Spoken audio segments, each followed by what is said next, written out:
Howdy all you Yinzers out there. Welcome back to DIY and Nat. Today we're going to start a project to build a cat tree for my daughter's cat Chuko.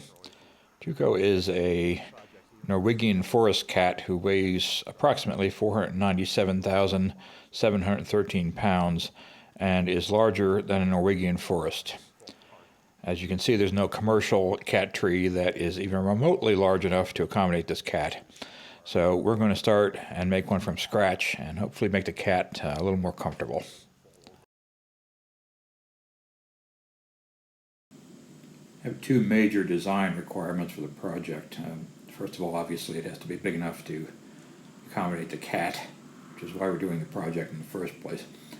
And the second one is it needs to be disassemblable, so that we can reconstitute it once we move it to my daughter's apartment.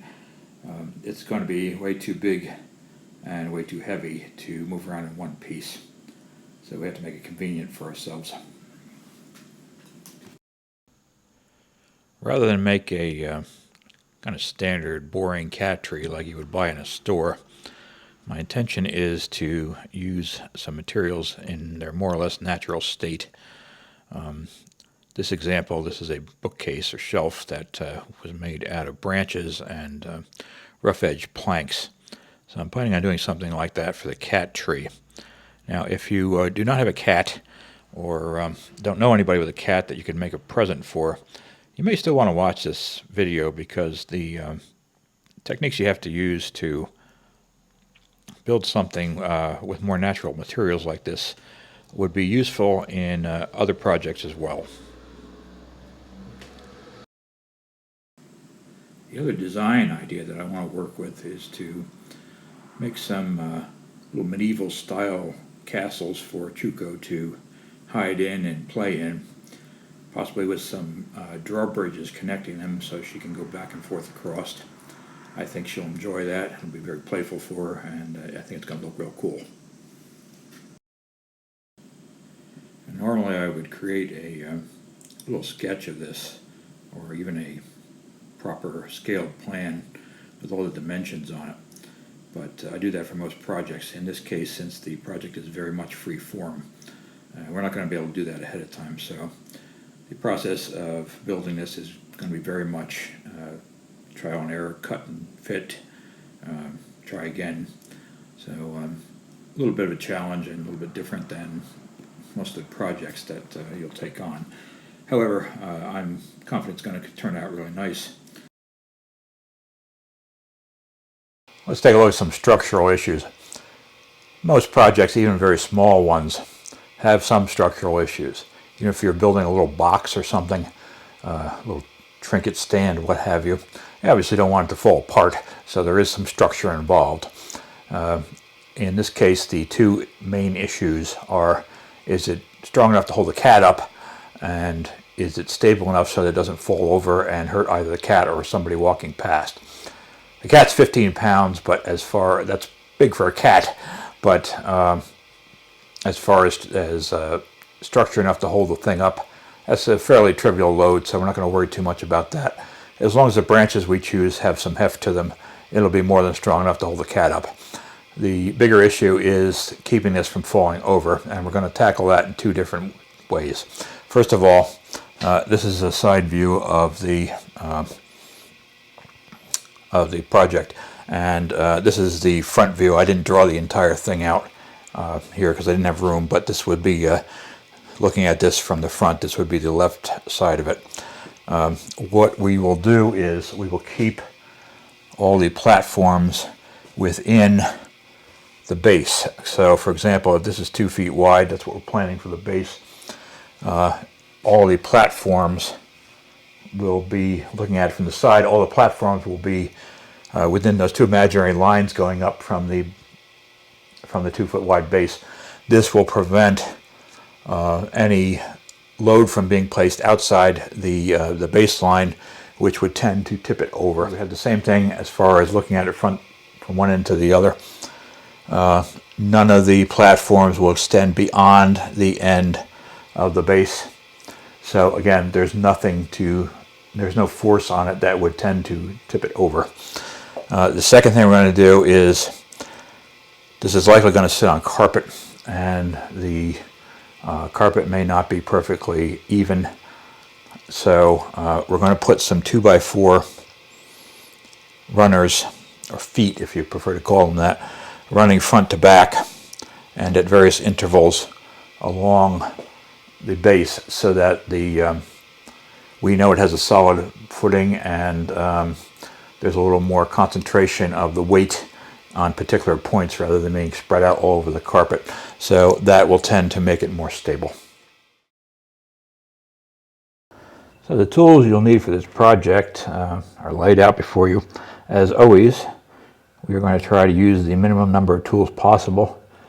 A lot of you DIYers, or especially people first starting, won't have a lot of stuff, so we're going to keep our costs down as much as we can.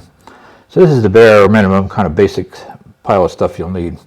Here we have you'll need a tree saw or a pruning saw to cut your branches with. A hand saw of some type, crosscut or universal as this one is, to cut your platforms, your plywood. Of course, tape measure, pencil, some kind of square, either a carpenter's square or a combination square is fine. A hammer, a sharp chisel, and I'm going to link below to a video by a man named Paul Sellers, who has an excellent video on sharpening chisels.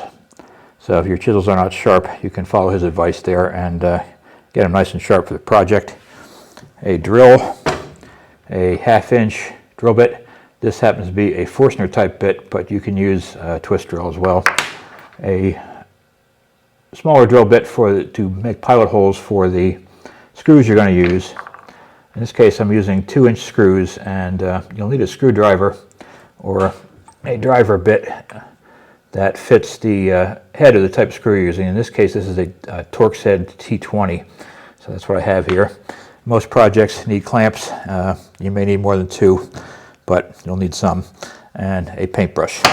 If you have or can afford to buy or can borrow from somebody the following tools, they are useful, but they are not critical to the project. You can do just fine without it. A impact driver to help you drive the screws,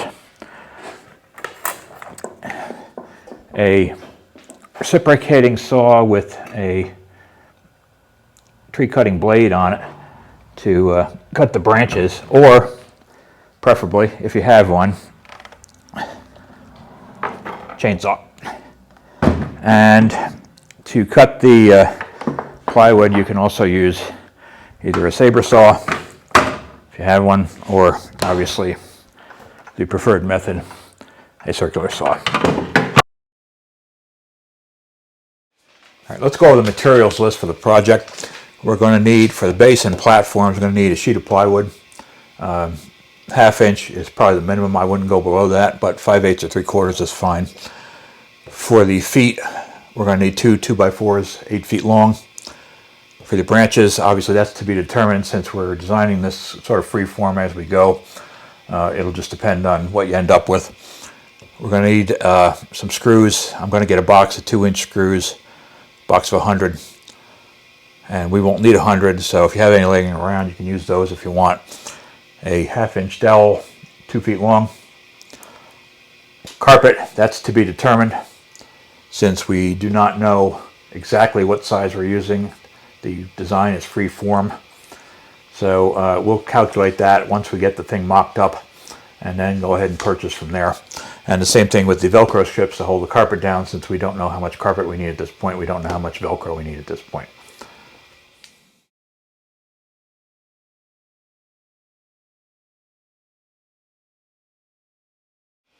On the plywood, we're going to need, for the base, a 2-foot by 6-foot piece. For the main platforms,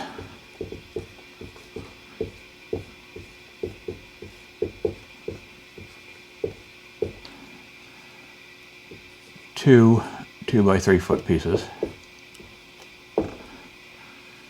There'll be one intermediate platform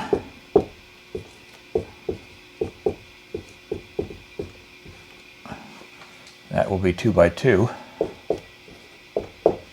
And then we'll need several intermediate steps for the cat to get from one level to another.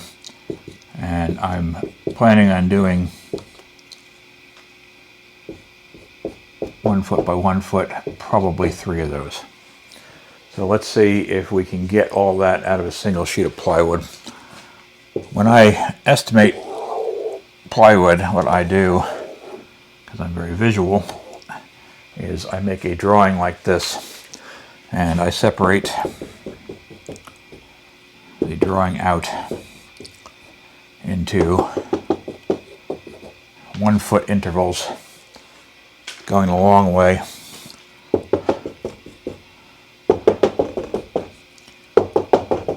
And usually 2 feet the other way. So this represents 2 foot, 4 foot, 6 foot, and of course 8 foot for the whole sheet. And then going the other way, it's 1, 2, 3, 4. So by doing this, I can visualize how I need to cut this plywood up and whether one sheet will do everything that I need it to do.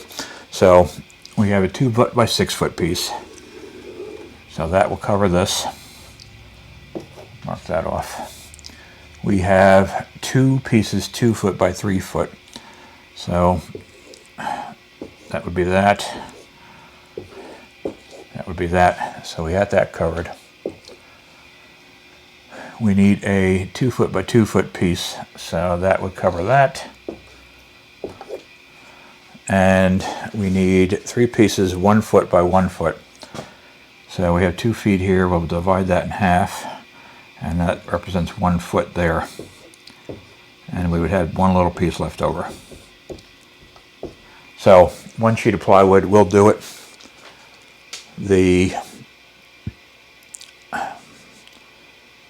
I am going to use as much scrap plywood as I can to do this so I can save myself a few bucks. So my dimensions may not match this exactly. And if you're using pieces of scrap, yours won't either. But if you're buying plywood new, we have determined that 1 sheet will cover it. So we're in good shape with that.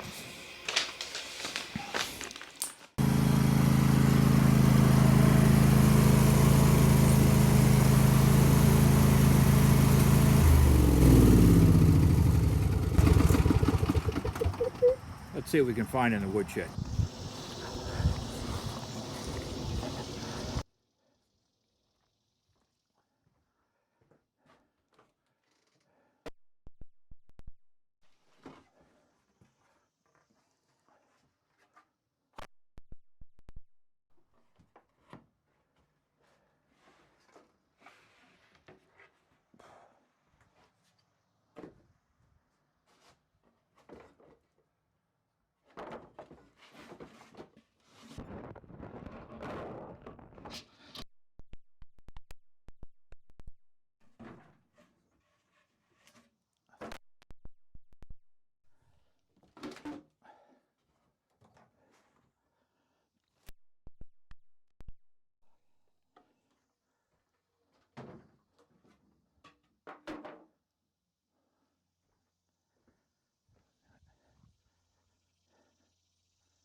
How do I do it?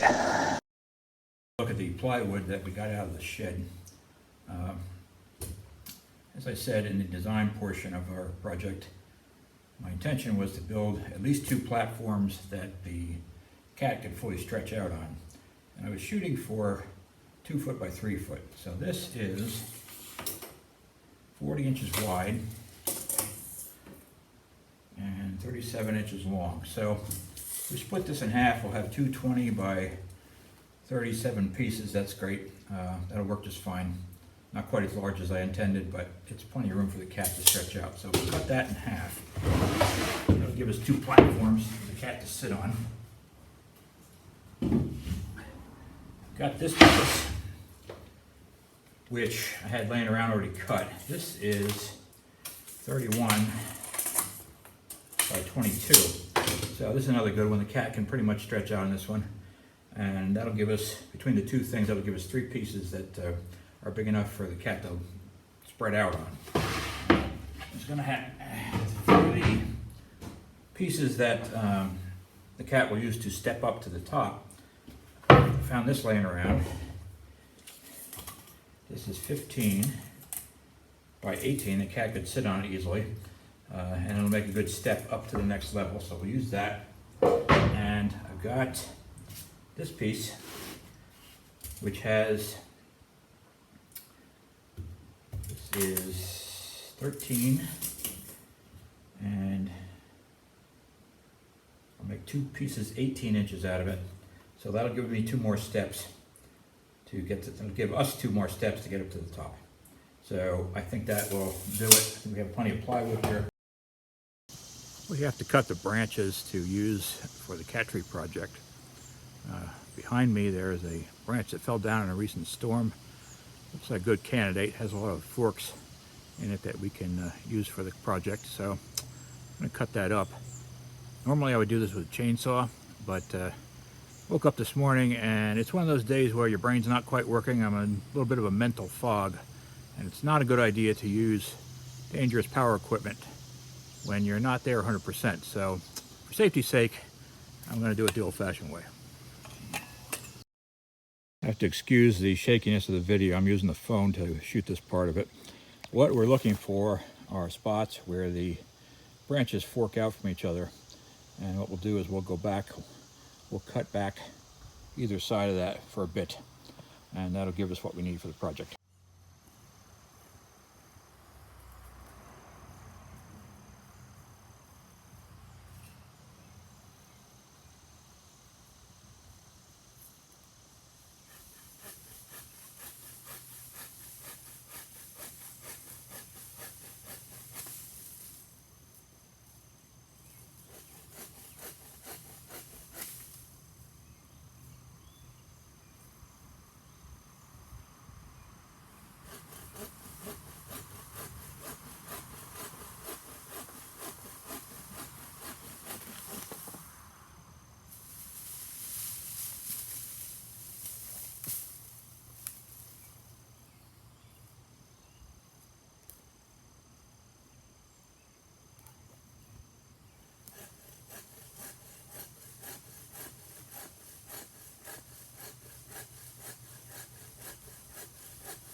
That looks like a pretty good pile to start with. We can always come back and get some more. That piece out front there is from a different tree. I've heard that mixing hardwoods and softwoods on the same project can cause one of them singularities. So don't say you haven't been warned. In part 2 of the project, we will finish cutting and prepping the materials, mock up how it's going to look, and then build the castles that Chuko is going to use to hide in. Thanks for watching. See you next time.